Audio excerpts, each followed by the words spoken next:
Hashtag psychotherapy unfold with Mark Fielding. Hello, welcome to Series 5, Episode 12 of Hashtag Psychotherapy Unfold. As you know, I'm Mark Fielding, psychotherapist and relationship counsellor, and your host. Today, I have the absolute pleasure of introducing return guest Jess Kennedy.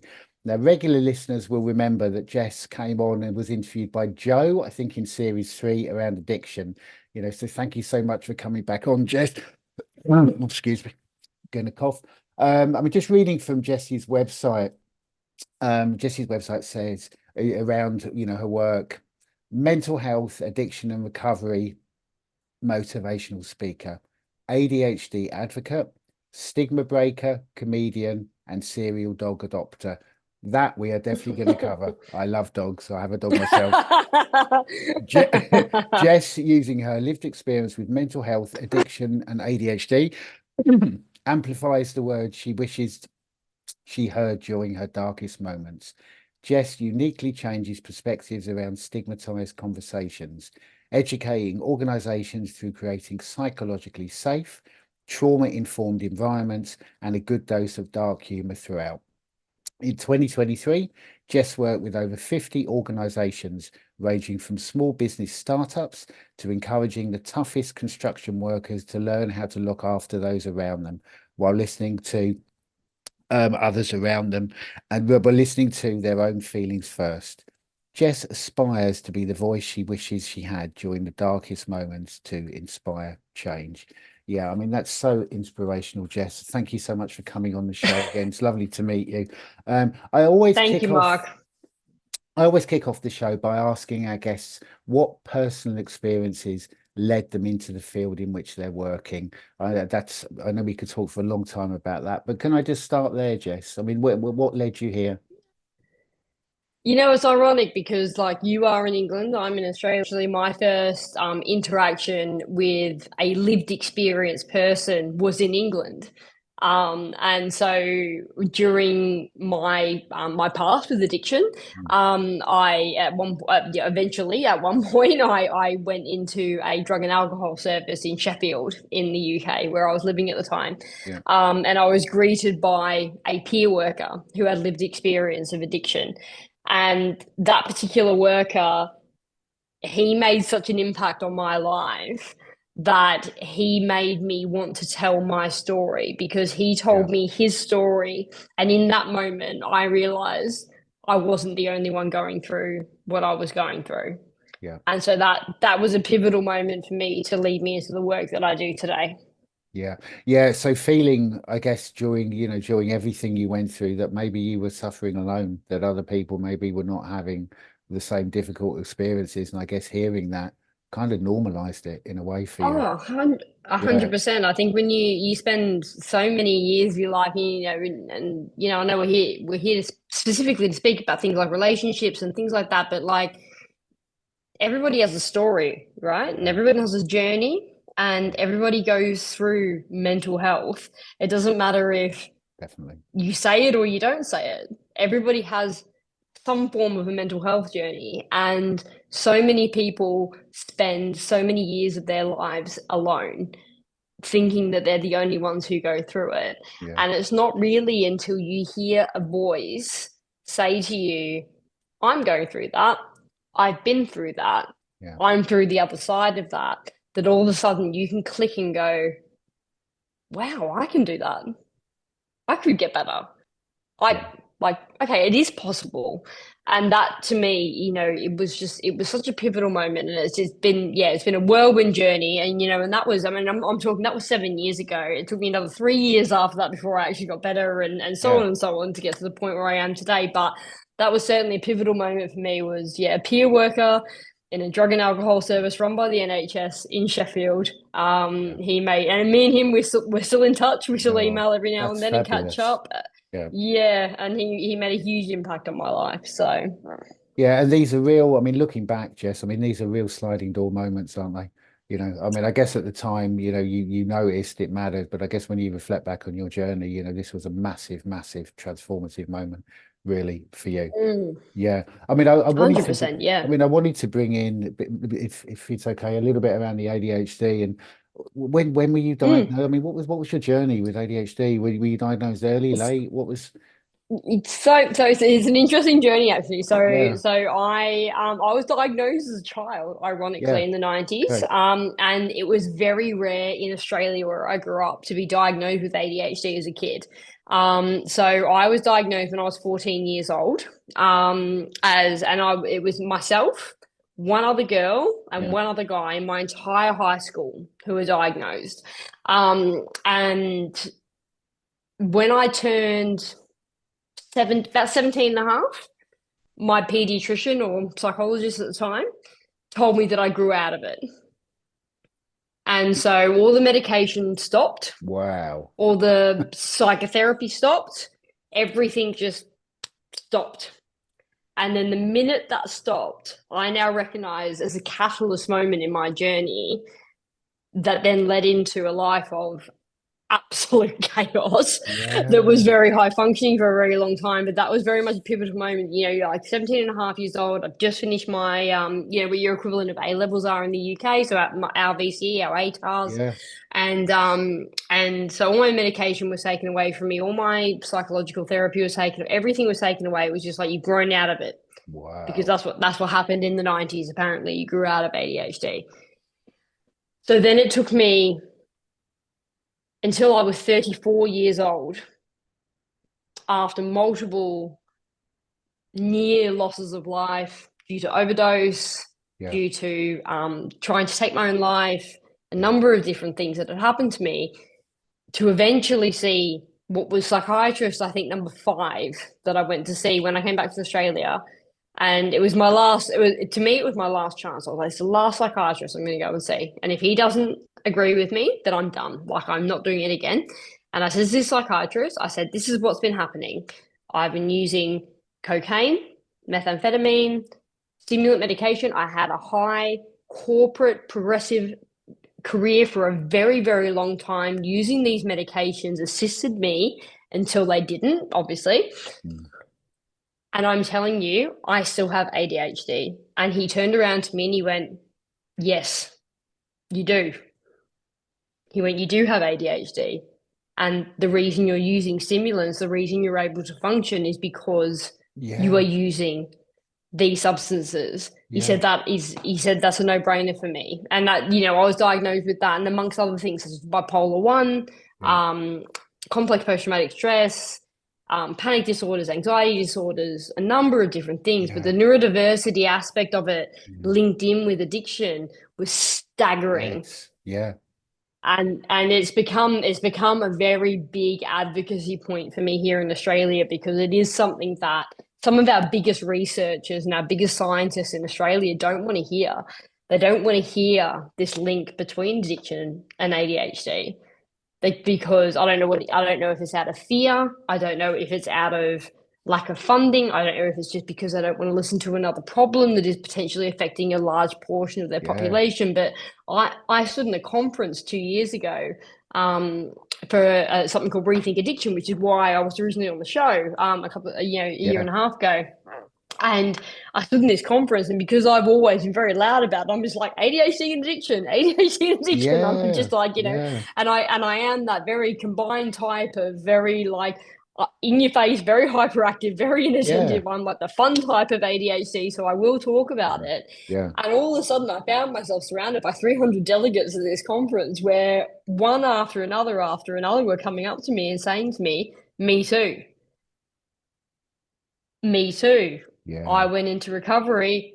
I got diagnosed with ADHD. I got diagnosed with ADHD. And it is becoming this snowball effect whereby people are starting to listen. So now we're in opportunities where, like, I'm speaking with the federal government and working with the Australian ADHD board, and talking about how we can try and bring this issue to light and mm, educate our alcohol and drug sectors here in Australia specifically yeah, about recognizing how this thing should be treated. So it's a very complex issue, but it's something I'm very passionate about. Yeah. So Yeah, and then for me, I mean, as a therapy, I mean, I have the pleasure with working with lots of clients with neurodivergence, ADHD amongst them. ADHD here is so common, but I mean, the link between, I mean, for me as a therapist, the link between ADHD, undiagnosed possibly, or unmedicated ADHD and addiction, it's just totally obvious, isn't it? I mean, if people are not getting treated for, properly for ADHD, what are they going to do? They're going to self-medicate with with probably stimulant drugs. I mean, that's what they're going to do. It's just so correct, obvious, absolutely. And I staggering. can't tell you, Yeah, Mark, I cannot tell you just how incredibly great I was at my job in finance yeah, in the yeah, UK whilst using illegal substances yeah, because I couldn't get that re-diagnosis for yeah. ADHD, and I would, and this is going back, I'm actually, it's ironic we're having this interview today because tomorrow, which is well, not tomorrow, next, sorry, is 12th of May, is 4 years I've been in recovery from addiction. Amazing. And it is amazing. It's incredible. But I went to 3 different psychiatrists in the UK during the height of my addiction. And I said to them, I'm telling you, I've got ADHD. I'm telling you that is a problem. And I was labeled as a drug seeker. And I was told to go away, stop taking drugs, and come back in 6 months' time. Every single time it is, and it's one of those things that I've had to find my peace with because it made me so angry for such a long Yeah, I time. can But see why. I'm in a place now, but I'm in a place now where I'm like, okay, well, yeah, it made me angry, but now I'm in a place now where I can actually make a difference because now I can say to people that, Yeah, you know what, I was lucky, I lucked out. I got a great psychiatrist when I got back to Australia, and he listened, and he really listened. mm, And he went, yeah, you've got ADHD. And if you ask if we got my wife on this podcast, she was, I think about 4 times today, she told me at the supermarket, she's like, yeah, ADHD showing. Like, like it's just like, it's just a bit of a common thing. It's very, very obvious. So, it's like, it's not something that is like, a surprise to people anymore. It's just kind of, okay, yeah, it's yeah, Jess. Okay, yeah, but for so long I had to hide who I was.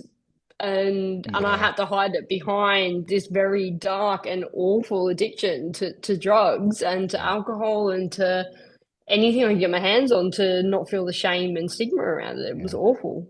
It was awful. Yeah, and I mean, to tell you what it's like here, I mean, I mean, I've got to choose my words carefully here, but for people to go for, if they go to the GP and they're looking for a diagnosis, I mean, in some places that can take 5 to 7 years. I mean, I Correct. mean, and so the person is suffering for all that time, and some of the research, I mean, from memory, I mean, I hope I'm getting this right. It's like 80% of people with ADHD that take stimulant medication are helped. It's one of the most successful psychiatric drugs there is, but people need to get the diagnosis. And also something here, there was a TV show, which I won't mention the name of, that was all about people getting diagnosed with ADHD when they don't have ADHD. So there's still so much stigma, especially around ADHD here.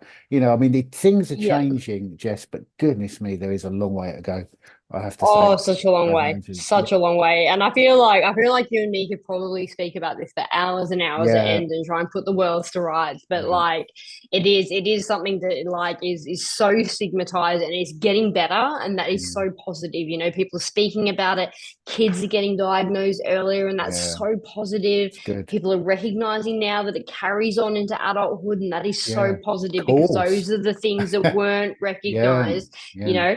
But you've also got this generation of people at my age, and I know the hair and the tattoos and everything and the persona might lie to you, but I'm nearly 40 years old. And there's a good. lot of people who are, at my age or older who are now being diagnosed, and they face this period of grief Mm, where they go, well, hang on a minute, my life has been ruined yeah, because nobody noticed. And it's the same kind of grief that happens a anybody lot. goes through when Yeah, they have that realization. And whether it comes to a mental health diagnosis an ADHD diagnosis, or even if it comes to a matter of coming to terms with your own sexuality, it is it's a cycle where, if you come to that realization so late in life where you're all of a sudden comfortable with it, it creates a grief period, and that grief period is so, it's really, it's a really rough time to go through, and you've got to have the right people around you to support you, because it can be very, very tough.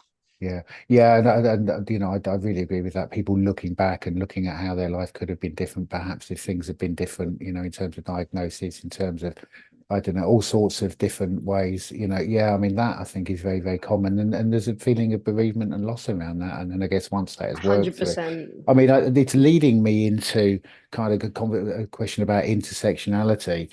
I mean, I'm wanting to link maybe intersectionality and masking, and I just wonder, what it was like for you growing up as a neurodivergent queer female.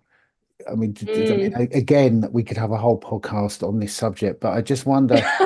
but we Jess could. Kennedy podcast if you want, we could. It's a big subject, which I think a lot of the queer community will understand. Because there's. But I just wonder in terms of masking. Because I mean, people will mask their sexual identity for obvious reasons. They'll mask their neurodivergent. How was it for you, kind of growing up? So I guess it's good to start at a younger age and try and kind of build a layer, if that's okay. And so, I grew up in a Catholic environment, in Australia. So English parents and or English mother, Australian father, and I went to private Catholic schools, which is, private schools in Australia are, they're the best of the best, and they're, they're very, very fancy, and lived a very privileged or middle class privileged lifestyle is probably the best way to kind of describe it. But within these Catholic schools, we weren't taught about it being okay to be gay, or to, it was never okay to be gay. So therefore, when these feelings came upon you, it was sort of like, well, no, this isn't all right. And ironically, out of all the things that were happening in my life at the time, I remember, I think it was about 14 years old when I actually realized that I was gay. Yeah. I was about 14 years old. And at that point, I was already in the throes of addiction, and not severe addiction, but, I was quietly drinking at school, to get through the day for social anxiety, ADHD, to manage that kind of, and that's how I masked that, was to fit in, was to do that. And I remember thinking, I actually always remember the day that I realized I was gay, and I was watching Ellen, of all things, and it's the gayest thing you could possibly say. But and I remember it being like Ellen's TV show or something that came on, and she came out on her TV show. It was a really pivotal moment in the 90s for someone to have done that. Yeah. And I remember watching that and being like, I think I might be gay. And then I thought, well, no one accepts me for who I am now, as this hyperactive, very emotional, very anxious person who's deemed as overdramatic, too much, just not invited to parties, not invited to, explore different peer environments, what I think. So I was just kind of like, you know what, if I turn around and tell people I'm gay now, that's just going to add fuel to the fire. Yeah. So I decided I wouldn't be gay, that I would just, it just was something I would have in the back of my head, and it was just something I would never go down that route, Yeah. And so what proceeded from that was then this self-hatred that began inside of me, which developed into going into relationships with men who weren't very nice to me. And I would do that on purpose. I would purposefully seek out people who I knew weren't going to treat me well, because I didn't want to treat me well, because I wasn't happy with who I was, because I wasn't being my authentic self. And this went on until I was 24 years old. And I didn't come out to my family. Well, I didn't come out in general until I was 20, I think 23 was the first, 23 years old I was when the first time I told someone that I was gay. And I didn't come out to my family until a year after that. So it created what I've now realized throughout my last 2 years, specifically around advocacy and public speaking and crafting my story and how I portray that to audiences and trying to explain mental health and things like that to them, is now I realize that in layers and layers of complex trauma. And now I understand my complex post-traumatic stress disorder a little bit more, because I'm just like, because I just hid this person who I was, is this authentic version of myself, just under layer and layer and layer of person who I wasn't. And it's really, it's like, and again, it's that period of grief afterwards. It's just like, you know what, actually I could have been who I was. Always could have been who I was, had it just been the acceptable thing, but it just wasn't. And it's still really hard for me today. Like, you know, like I know who I am. And I accept who I am, and I am, you know what, I am gay, hyperactive, ADHD Jess, who has a history of substance abuse and all this kind of stuff, and I will shout it so loudly. Yeah, good for you. But I still find, though, that is weaponized against me in opportunities where it shouldn't be, and that's not okay, and that's where the world needs to change. So I'm sorry, that was probably quite a long-winded answer. No. It's really good to hear your experience. You know, and I think you know, a lot of gay people that listen to the show are going to really understand, you know, the masking. I mean, unfortunately, you know, that is often, you know, that is a really, really familiar story, I think, for gay people. You know, ending up trying to fit into a heteronormative model that is never going to work for them because of the pressure of, you know, of the, you know, the discrimination around the everyday homophobia. I mean, things are changing, you know, a lot here in the cities, you know, but again, I think in terms of sexual identity, I think there is a long, long way to go. I mean, things are changing a little bit here. And in terms of the masking, so I mean, so you were masking your neurodivergence, you were masking your sexual identity. I mean, you must have been totally burnt out, Jess. I mean, to do completely. Well, it's just exhausting, isn't it? It is exhausting. And so, you know, it is hard for me to look back at my younger years. Like it's a difficult journey. So at the moment I'm in the process of writing a book, right? And that's hilarious in general because I have ADHD. So chances are I'll finish it when I'm about 65. Like that's what I anticipate the end date being. But like I'm trying to put my journey into a memoir. Be a great book. And thanks. But like I look at it and I think like, God, I was just so tired. I was just so tired all the time. I would come home from school. I was exhausted. I would then meet my family who would then expect a certain persona from me and I would have to mask that. And then I would get into bed and then all I could do to then try and get to sleep because I'd be so anxious was then to drink. And so like that is a spiral that continued for years. And the thing is like my religious upbringing was actually not that hard, you know, like it was a Catholic upbringing, right?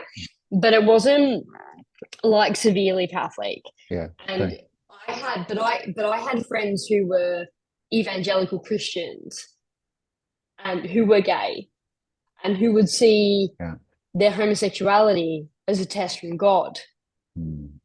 And we used to laugh, right, on a night out, and I'd be like, well, you're failing that miserably. And like, when we kind of like have a joke and we go out and we'd have a dance or whatever. But one of my best friends, he died from alcoholism as a result of having to hide his sexuality and his mental health and everything that he went through. And that's only something that I've recently, really in the last 6 months, I've been able to actually speak about.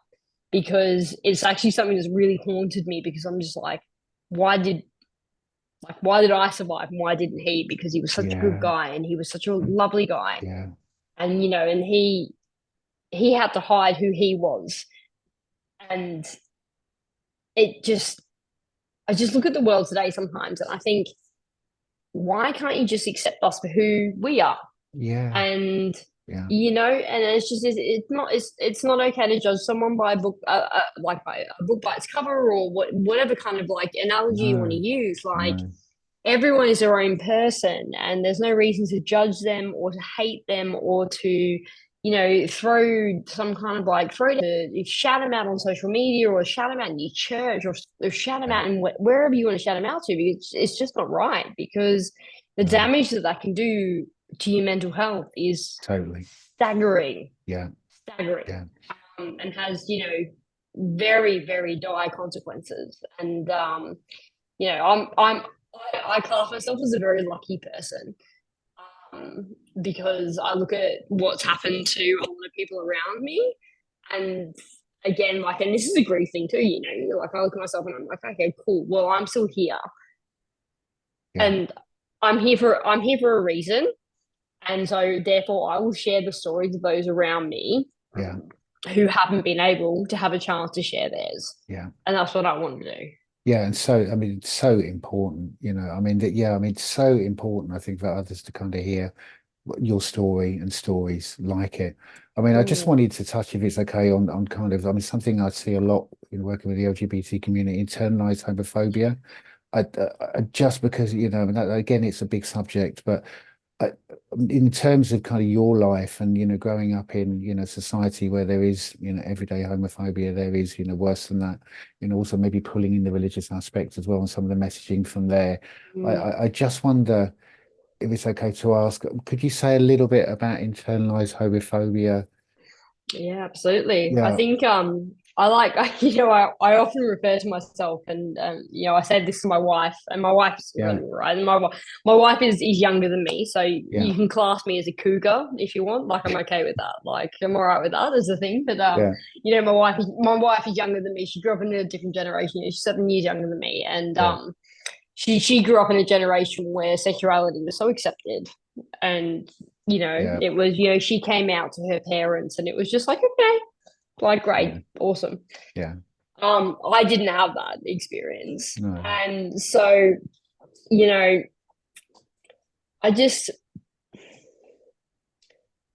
I look at, it's really hard to frame it into words, like masking and just kind of like creating this persona around yourself, and kind of like what you experience as a gay person. Like, I remember, okay, I'll bring it back to my first girlfriend, right? Yeah. Okay, I'll bring it back to that, right?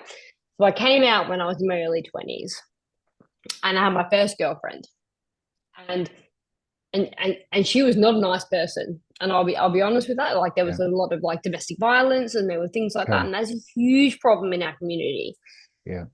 But I didn't feel like I could speak out about that, because I could barely hold her hand in public without being ridiculed for being gay. So how am I supposed to tell someone that this person's not treating me right? When at the very first like viewing of us, you're seeing something you don't like already. So how am I supposed to tell you that I'm getting hurt when you're already getting hurt? You random public people are already getting hurt just by viewing what you're seeing, which should be normal behavior. Like, do you know what I mean? So it's Does that make sense? I'm sorry, like, I'm trying to make sense of it in my head. It's a difficult question to ask you, but that makes complete sense. Yeah, because I guess if you're a gay couple and you feel that society is not accepting that, then how can you ask for help if there are things like domestic violence? I mean, I guess you just both 100%. Close in, don't you? I mean, that's generally what happens in a hostile environment, isn't it? Yeah, 100%. And domestic violence within the LGBTQI community is it's a staggering problem. And it's not, and it's not the problem at the moment. Like, when it comes to things specifically in Australia, I'm speaking about it right now. So there is very much a movement in Australia at the moment, and it should be very much around men's violence and around like the women who are dying at the hands of men. And it is a huge problem, and it's very upsetting. Same here. Absolutely. And it makes it struggles. It's a struggle for me to advocate for this side of things when I know that at the moment the public's interest is in the other side of that. But I think what people need to remember is that, you know what, at the hands, just because two women are together does not mean that that woman does not beat up that other woman. Like, do you know what I mean? Like, that's not something that doesn't happen. Two men together does not mean that those men don't beat the shit out of each other because do you know what I mean? Like, domestic violence and family violence is a massive issue within our community, and that is, when you pile that on top of the fact that you are okay, so you're a kid. And so I'm putting my hands in on the table at the moment because I'm going to explain it like a Jenga block, I guess is probably the best way to describe it. Yeah. Yeah, you know what I mean? So you kind of like, you got yourself as a child and you're like, cool, okay, I'm gay. So I like same sex. You get cool, I find a partner. And that partner, I love that partner. They're my first boyfriend, they're my first girlfriend, they're my first whatever. Yeah. But that person, they're not treating me that well. But then I go and try and seek help. But then that person who I go and seek help from is, a domestic violence shelter or a family violence shelter that actually caters for both same-sex and heterosexual normative couples, which is perfectly fine. But then you've got this woman coming into this shelter saying, my girlfriend is beating me up. And this other woman in this shelter is saying to her, well, you know what? My boyfriend, who's 180 pounds, is beating the shit out of me. So why the fuck are you here? That's something that comes up a lot. Yeah. A lot. So, that's, when we talk about LGBTQI relationships and the varying aspects of them, they're the things, and they're the negative side of things. There are so many beautiful things about our relationships. Yeah, of course. So many. And I'm focusing right now on like things that probably need addressing, but I can also tell you 3,000 positive things that happen out of our relationships, Yeah. But that's one of the things that I think is really, really poignant in its message and needs to be addressed, is the fact of family violence and domestic violence and partner to partner violence happens across all varieties of relationships, and that's something that really needs to be addressed. So and likewise, we don't have to kind of go down this path particularly, but also kind of addiction within the community. Lots of reasons for that. Living in a hostile environment. It's really common, isn't it? Addiction. In the kind of LGBTQI community, it's very, very common. Yeah. Look, we love to party. It's a gay thing. Like it's a queer thing. It's not all of us. And you know what? It's not me today, right? So if you had seen me 15 years ago in the height of my coming out and being like, everywhere I am, I'm at every nightclub, I'm dancing, I'm doing all these things, I'm having a great time. And that is the gay community. Yeah. That's how we meet people. That's how we, we create our friendship groups. Yeah. And it is centered around alcohol. It's centered around drugs. It is centered around all of these things. And it's common practice. Today, as a lesbian in recovery, you know what I like to do? This is past my bedtime. And it's 6:30 at night here in Australia. So you know what? It's a Friday night. I'm like, you know what? I'm in my pajamas. I'm ready to go to bed. You know what I mean? Do you know what I mean? And that's the kind of difference that happens. But for our younger generation, they're gonna go out. They're gonna get drunk. They're gonna take drugs. They're gonna do this because that is just normal. And that is because how else are we going to meet each other when the people around us don't accept who we are? Yeah, absolutely. Yeah, and I guess the party is a celebration, really, isn't it? It's being part of the community, it's meeting people. But I guess maybe the shadow side is it can lead perhaps to some addiction. I'm going to move around a little bit, Jess. I'm wanting to ask you again a massive question, but what I see, I think, in the community is.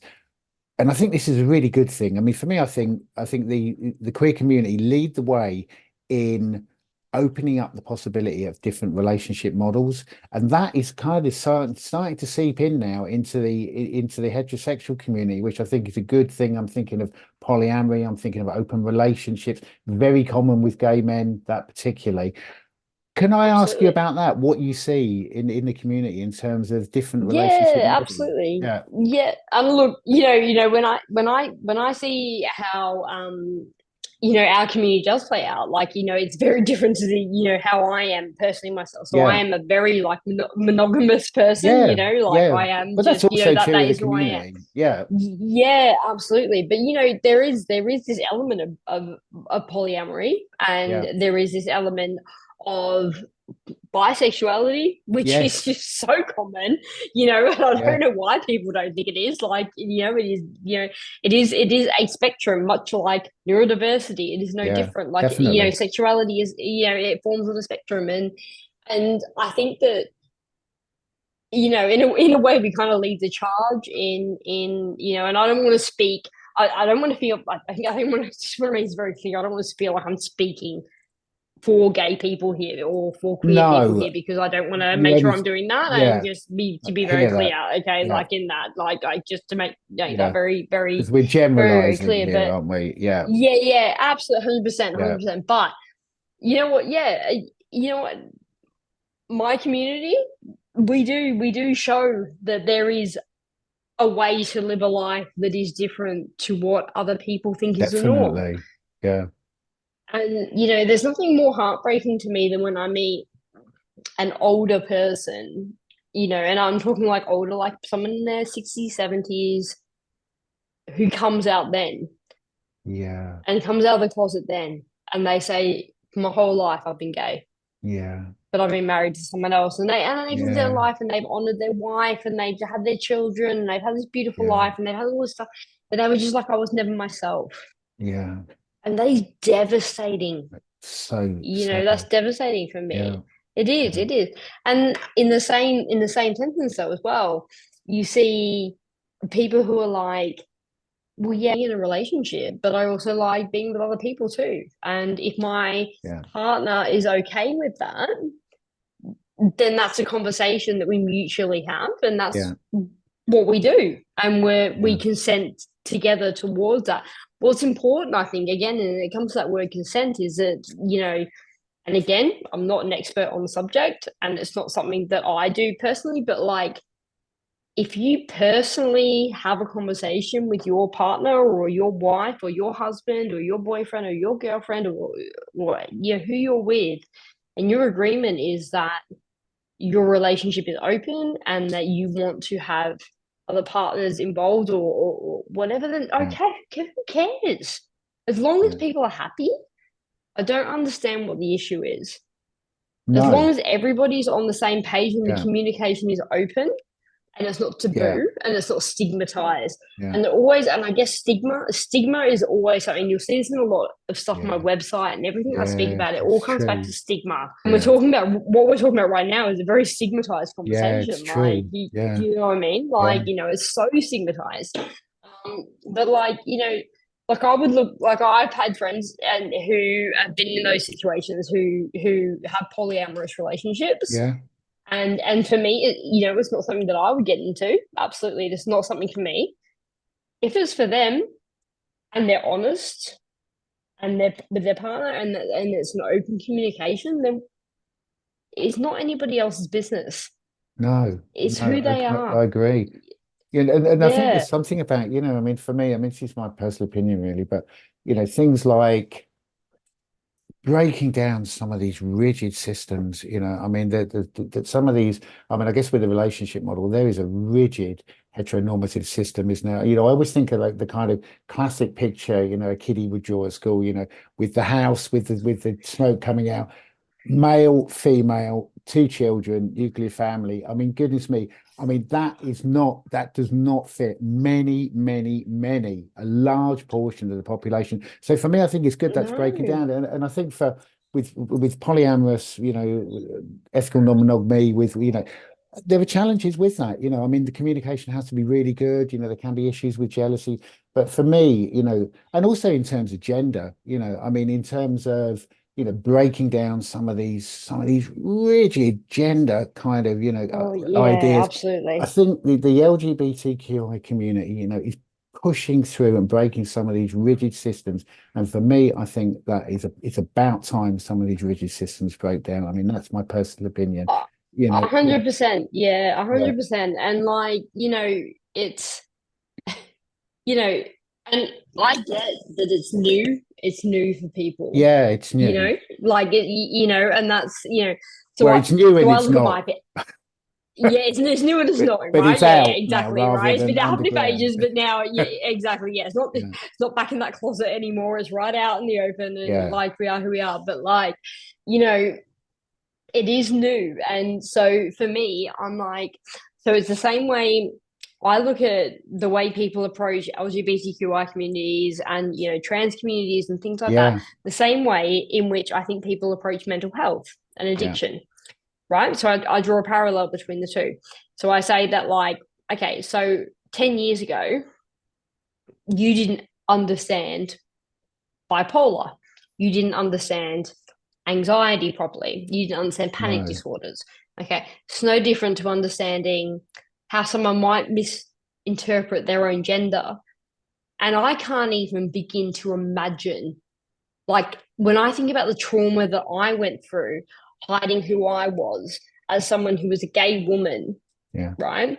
And even though the hair gives it away, and I look like might look like a non-binary person, and people are like, "Who are your pronouns?" and like all that kind of stuff, and I yeah, make a joke about it. yeah, Like, at the end of the day, I can't even begin to imagine the trauma that someone must go through to grow up and go, "I am in the body of a gender that I oh, don't belong in." I absolutely. cannot even begin. I cannot even begin to No, imagine, and it must be absolute hell. And like, to think that that is then demonized later in life yeah, is heartbreaking. yeah, But then I also look at what the LGBTQ community did back in the 60s in Stonewall, and how they fought and they yeah, rioted and they did everything that they did for me today to be married to my wife. yeah, absolutely. Yeah, In Australia, we've only been able to get married as a gay couple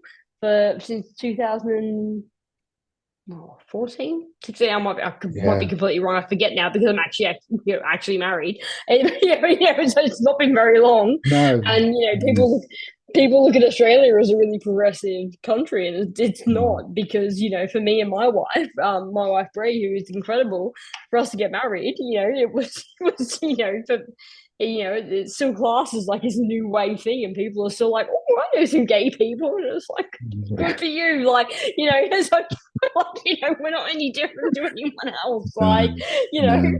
yeah, And and so And, and, yeah. and, and just to pick up, I'm not going to say what I knew this interview was going to go quickly, but we were almost out of time. But yeah, I just wanted to really mirror what you were saying, and we don't have to be able to talk about this. We haven't got time to talk about this, but the trauma I see in the trans community, I mean, it's just staggering. It's always the others, isn't it? I mean, people are quite happy in their own gender identity, isn't it? But it's the others. That's always what I hear. It's the others, the others, the others. But that is. I just want to finish for our listeners, if our listeners want to get hold of you for any of the things, for the motivational speaking, for the for advocacy, for everything that you offer, just how do they do it? We'll obviously put all of your links on our social media sites and with the show notes, One but could you just tell our listeners? 100. Yeah, Just email me, get me on Facebook, get me on yeah, Instagram. I don't mind. Like, so in Australia, I will literally go to a doctor with you. Like, I will go to a doctor with that's somebody amazing, to Jess. advocate for Yeah, them. Like, that's just something that I will do. If you want me to speak at your organization, if you want me to go and speak at your school, if yeah, you want me to go and do anything along those lines, like, I will go and do that. So I speak on behalf. So I speak. So I do I run my own business, which is not for profit. Like, I make no money from it. But I will take every opportunity I get. I've spoken at magistrates courts, and I've spoken at all sorts of schools and everything. But like, the big thing that I stand for is, like, a lot of people say to me, they're like, "God, I wish I had a Jess Kennedy in my pocket." And like, I'm like, all right, cool. Let me be that. Let me work out how I can be that, even yeah, if I'm not in the same state as you, the same country as you. Let me see brilliant. how I can help you. Like, Yeah, the legislations, the fucking laws, everything. Like, anything I can do to help, please just contact me on our website, on my email address. It's just contact@jesskennedy.com.au. And it's just Jess Kennedy on Instagram, Facebook, anything, just get in touch, please. And I have no hesitation in contacting anyone back. So please, I'm like an open book. So I would love for people to get in touch. Okay, I mean that is so inspiring, Jess, and so needed. I mean, goodness me. Yeah, I mean that I just want to thank you, Jess. I mean, this interview has gone in a total flashback. I really want to thank you for coming back on the show, and it really has been fantastic to meet you. Thank you. Thank you. Thank you so much for having me. And I really appreciate it. And I think the work that you guys do is just amazing. So thank you so much. Thank you. And I hope our listeners will agree. What an absolutely brilliant interview with Jess. I mean, any of the subjects that we talked about that we kind of embraced by the interview, we could have probably done one podcast, hundreds of podcasts, on them.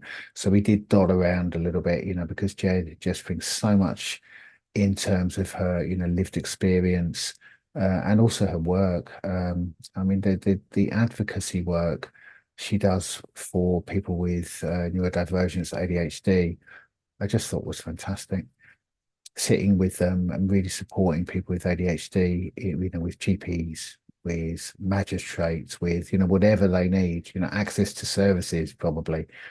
I just thought that is a much, much needed service, and Jessie's story, I think, is familiar to, all of us probably working in the mental health field, of transforming her own suffering into a life, speaking about championing others and in helping others, to access care, to really, really kind of improve their lives. In series 3, where Jess was interviewed by Joe, she talked about her addiction, and that was the focus on the session. Today we moved around a lot. I was very conscious. I wanted to cover as much as we could. I mean, we touched on masking. We talked around the queer community and relationship models, and relationship, and I guess the kind of LGBTQI community, as I said in the interview, really pushing the boundaries in terms of things like relationship model, gender, and really helping to break down some of these rigid systems that have been in place for generations, hundreds of years. Some of these rigid systems really do need breaking down, and I think the LGBTQI community are a big part in breaking some of these things down. We talked about domestic violence and the prevalence in the queer community, and the difficulties in terms of accessing help because of a discriminating society around same-sex relationships. We talked a little bit at the end around the trauma and pain within the trans community. I mean, that's something that I would like to cover in a podcast. So if there are any trans listeners that would like to come on the show and talk about their lived experience, that would be great. Please do get in touch. That would be a show that I would really, really like to cover. We also talked a little bit around, Jess kind of growing up and masking her sexual identity, growing up in a religious background, and just the sheer exhaustion, and the kind of the draw into addiction in terms of masking her sexual identity, masking her neurodivergence, and in terms of intersectionality, also growing up as a woman. So all of these things, in terms of the theories of intersectionality, are systems of oppression, for and privilege. So a really, really difficult story, lots and lots of masking, but now being in a place where she's married to her wife, and really kind of focused in on not only her sexual identity but her neurodivergence, and being authentic and helping others through that authenticity and telling her story. Just was incredibly open and kind, with talking about her lived experience, some of the difficulties she's faced as a gay woman. A really, really important interview, and we didn't get the chance to talk about her dogs. Jess works with recovery dogs, and regular listeners of the show will know that that is a subject I'm really, really interested in. We've talked about dog-assisted therapy, and we've talked about kind of dogs and the benefits of dogs in other episodes, and I was really, really keen to cover that today, but but we just ran out of time, unfortunately, because yeah, that's something I really, really resonate with, Jessie's love of dogs. So thank you, as I always say, for listening to the show. If you are listening to the show and you are enjoying it on either the audio podcast or a YouTube channel, then please do subscribe. It's really, really helpful for us when you subscribe. We've had over 6,000 listens on the audio podcast, but we haven't got 6,000 subscriptions. So if you are enjoying the show, then please do subscribe. As I always say, the YouTube channel is not doing as well. It's doing a little bit better, actually. We've had over 1,000 hits on the YouTube channel, a few more subscriptions, but again, people are listening and they're not subscribing. I know what that's like. I listen to stuff and I don't subscribe myself, but but please do. If you're enjoying either the audio or the YouTube channel, then please do go on. Please do subscribe, because it really, really is helpful for us in lots and lots of different ways. I hope you're all enjoying Series 5 as much as I am. What a great series. We've got some really, really interesting shows coming up. Tomorrow, I know I promised this last week, I'm hopefully interviewing friend of the show, Giovanna Hammond, and the cast of her latest film, Mask of Darkness. So watch out for that one. And in June, I'm interviewing gentleman called Will. His surname is escaping me at the moment, but he's doing some amazing work, from a musical background and incorporating mindfulness and music. That was I really enjoyed our pre-show interview chat. I mean, it's not music therapy per se, it's something different, that Will brings. So I'm really looking forward to exploring that on the show. As I said previously, if there's anyone listening that works with polyamory, or is indeed in a polyamorous relationship model, an ethical non-monogamy relationship model, then please do get in touch, because I would really, really like to cover polyamory and ethical non-monogamy open relationship models on the show, under a heading of relationships. So watch out for the shows coming up. Series 5, we're running out of shows. There's still much I want to cover, so I'm thinking we might do more than 20 on Series 5, because relationships is a wide subject, and there's still quite a few areas that I would like to cover. But as I always say at the end of the show, thank you so much for all our listeners for listening, and please do look after yourselves, look after each other, and look after the planet. And hopefully I'll see you tomorrow when I interview Giovanna and the cast of her film, Mask of Darkness. Take care.